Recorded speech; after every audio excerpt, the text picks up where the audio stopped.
Okay, I think we are going live here. My name is Stacy. I'm with Premier Nationwide Lending, and Celia, Yeah. like Montana, except with an O, Montano. And with her realty group there, you want to introduce yourself a little bit? Yes. My name is Celia Montano, and I'm with Keller Williams, the Montana Realty Group. Awesome. Yeah. I'm Premier Nationwide Lending, and we have several offices in Texas, and our team is licensed in Texas and Oklahoma and about to be Florida. And what we decided to do is Celia and I decided that we wanted to do some kind of live educational opportunities here, talking about different topics that seem to come up in our business every day. And also, we are working towards a home buyers class that we're going to be doing virtually on June the 7th. We're excited about that because so many times there's just so many parts of the whole home buying process and all the questions that we get. So being able to do an organized home buyers class, it's called Navigating Home Ownership. So if you have owned a home but haven't in a long time and you need some advice, or you know someone that needs some advice, they can jump on that call. We're going to promote that also through Eventbrite. And but we're going to do a series of these lives, for 15 minutes between now and then. Topics that we're going to work on to talk about today. We're going to talk about listing, as far as listing your home and when to do it and those kinds of questions. But the other topics that we're going to talk about in the next coming weeks is like credit cleanup, narrowing the list when you're looking for a home, rent versus buy, self-employed income, which self-employed income is not hard. You just got to know what you're doing. We do plenty of self-employed income and help people navigate that. VA loans, we love VA loans. The veteran loan is the least utilized benefit in the state of Texas. So we definitely are all about that, and we're very good at them. So with that said, let's talk about listing. Yay. Yeah. Yeah. What do you want to know? So I guess the biggest thing is right now, a lot of people want to know, how are you coming up with or how do you arrive at the suggested list price? Like, how do you come up with that? So it takes a little bit of research. So we do comparables, and so we kind of match your home to other homes that are in the market usually within your neighborhood, and we kind of look to see what is sold, and we go based off of what is sold, not what is currently listed, because that's an actual number. So and then from there we kind of just we price it well. We use a pricing strategy, so that way you get the most money possible and get the most traffic into your home. So we purposely kind of sometimes probably about 5 to 10,000 under the suggested price, just to get that volume of people coming in. Oh, wow. Okay. So I'm sitting there and I ask you to come do what we refer to in the business, I guess, as a listing presentation, where you're going and sitting down and visiting to determine who they're going to use to list their home. When do you know that they're not quite ready? Like, their house isn't quite ready. And what do they need to do to get their house ready? Well, their house is not ready when I go in. There's like, I've been to where there's still kind of cat hair kind of all over the place, or it's like not clean. And so that's something that I tell people, that your house has to be clean for top dollar. You've got to do deep cleaning. You got to get rid of the smells, things of that nature. And that's something that we help do. We've actually got a checklist of all those things. Oh, you do have a checklist. We do have a checklist. Yes, we have a checklist of all of this for all of our clients. And you would not think that cleaning out your closet would be important. It's very important, because like that's one of storage is important, especially so that you can make it look like there's a lot of room. Right. Yeah. Okay. Yeah. And it helps us because we pay for staging. And so that's just what staging is. What is it for the layman? What's staging? Staging. So we position your house to look like based off of its layout. We we add accent or color, or we rearrange your furniture so that way it flows a little bit better. And so if there's a lot of clutter or a lot of things, it's hard for us to move that furniture or add those carpets, or like, they're sore eyes. So you need to declutter before Best foot forward. You're trying to put your best foot forward. Yeah, It's like putting on your Sunday best for church, exactly. Okay, Exactly. that makes total sense. Well, this is a common question with kind of all of the craziness in the market and inventory, but what is the average length of time on the market these days? Right now, we're about 3 to 7 days average. But And I guess that depends on the it area. kind of depends on your price point for one, and two, it also depends on the area that Okay. you're in, but price point definitely. If you're over $1 million, that's probably going to last about 30 days. If you're in the 500, the 400 to 500s, that's still competitive. And so 3 to 7 days is kind of what we're still seeing right now. And Okay. yeah. Okay, great.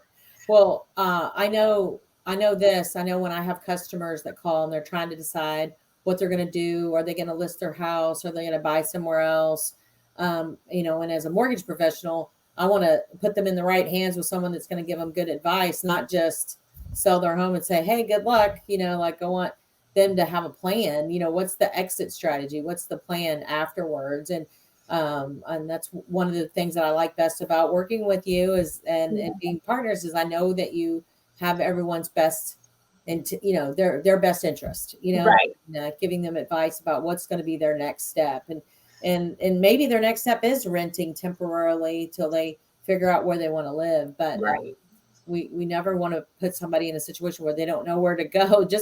And I've said this a million times, but just because you can get X amount of dollar for your home, if you don't have a plan to where you're going to live next or where your kids are going to go to school, It's not a good time to it's not sell. a good time. So, and a lot of people don't consider like their credit and their history, and like because they've been used to paying that same bill over and over and over again, their mortgage payment, and they don't necessarily go back and look at their credit, and they haven't talked to a mortgage professional. And that's one of the first things that I tell my clients, or at the listing presentation: have you talked to a mortgage person? Yeah. Is this doable?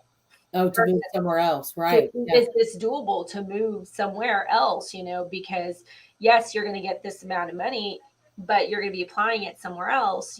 Is this going to be doable for you? So I always strongly encourage for you to talk to a mortgage professional even before like talking to me. Right. Where's your office? You're with Keller Williams, but where's your office located? I am in the Boat Club office, which is the Northwest Fort Worth. Okay. And then you have a team, so you guys kind of man the Metroplex, right? We do, yeah. So we've got an agent out in, her name is Tonda. She is in the Denton area. I've got 2 agents that are here in the Fort Worth, and they strictly do buyers for the most part. Mm-hmm. Awesome. All right. Well, great. So as we're kind of wrapping up a little bit, what do you think might be some selling mistakes that people should potentially avoid? Selling mistakes. Yeah, some of the things that when they're listing, like one of the things I think we had talked about was only considering the highest offer, for example. That's not necessarily like highest and best is not always the best, because like all the other parameters. There's a lot of other parameters. Your timeline is one. The fine print is another one. Who's paying for the closing costs, things of that nature. Who's paying for title? Like, yes, it's highest and best, but it might not always be. Like, once you look at the numbers, and I usually send a spreadsheet. If you have multiple offers, it breaks everything down and tells the seller the timeline of all those things. And so the highest and best is not always, and I don't even use the word highest and best. I just say bring your best offer. Yeah. Because I don't think it's fair, and it puts pressure out there to overbid when in some cases it doesn't need to happen. So. Right. Okay. I appreciate that. And on the flip side, and maybe we're not necessarily, this is not the timing of the market right now, but I also think one of the mistakes that people make is setting an unrealistic price, just to, they've set it so high just because they think, the market's going crazy. So I'm just going to set it super high. Can you speak to that a little bit? So I usually talk to our sellers. You want to cast a larger net, and if you set that really high, you're only going to have 1 or 2% of those people that can actually buy. And so you want to cast a larger net, bring that price down just a little bit lower to have more people take a look at it, right. And out of that, you never know, you might have the best offer. Right. So like putting that price really high is just we shouldn't do that. You should price it well to I sell. also think too, when someone comes to do a listing presentation, or they come to, get with you to get the house ready, that they need to know the dates and times of things that they have done. And it's interesting on the mortgage side, when we're doing a refinance, I always tell my customers that when the appraiser comes to appraise your house, write down the things that you've done since you've owned it, the month and year you've done those things, and just have it on a piece of paper so that they know. You're not trying to influence them. You're just trying to let them know, hey, we put in a new fence. Hey, we did that. And sometimes I think that people they ignore some major repairs, thinking that, oh, no one will see it, Right. So, and that's something that we tell our clients too, is that we should probably pay for an inspection, because okay, even when they're listing up front for the this is listing, such a great idea. because you'll know what's wrong with the house. And do you have a similar, or a couple of similar, like when they need to know who that is, you have a vendor list? I do. Yeah, okay, we have about 3 or 4. Just depends on the time and date and when they can get out. Great. But I do that because in most cases you can help negotiate pricing a little bit better, because you can you know exactly how much it's going to cost to repair. Oh wow, okay. You know what I mean? Versus like you're already in there and it might be a $20,000 job, right.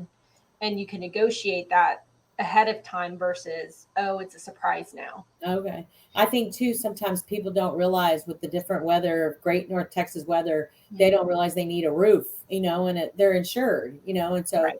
Maybe getting that checked out in advance of the buyer getting a inspection and then being told and so forth. And then that could potentially delay closing. I know we actually have a closing today that's taking place. Yeah. And that on that home, the roof was repaired. So what we were able to do, all of us working as a team, what we're able to do is kind of time it with the repair and the appraiser and all of that stuff, so we could get full value. But also her house could, start off with a brand new roof, which right. is, ideal, and put them kind of in a good place to get started with having equity, having a new roof, having, the house being just, in a good spot. So I don't know if there's any kind of last minute things. I think one of the biggest mistakes people should avoid is choosing the wrong real estate agent. That's my take. So yeah. But on listing your home, is there any last bit of advice you'd like to provide? No, just honestly, if y'all have any questions or just curious, give us a call, and we will be more than happy to help and just sit down with you. And we are really low pressure, and it's on your timing, honestly, and it's your family dynamics, it's your timing, and we're just here to serve. Yeah, we're here to serve. That's exactly right. We both like our professions, but man, there's a lot of misinformation out there, and we want to be able to provide good information and provide the best possible service in providing it. So I appreciate you being here today, and I'm looking forward to all these others. June 7th for the home buyers class. Yes. It's going to be during lunch. So we're going to start 11:45. So really the class itself 12 to 1. navigating home ownership. Looking forward to it. Yes. Have a great day. You too. Bye. Bye.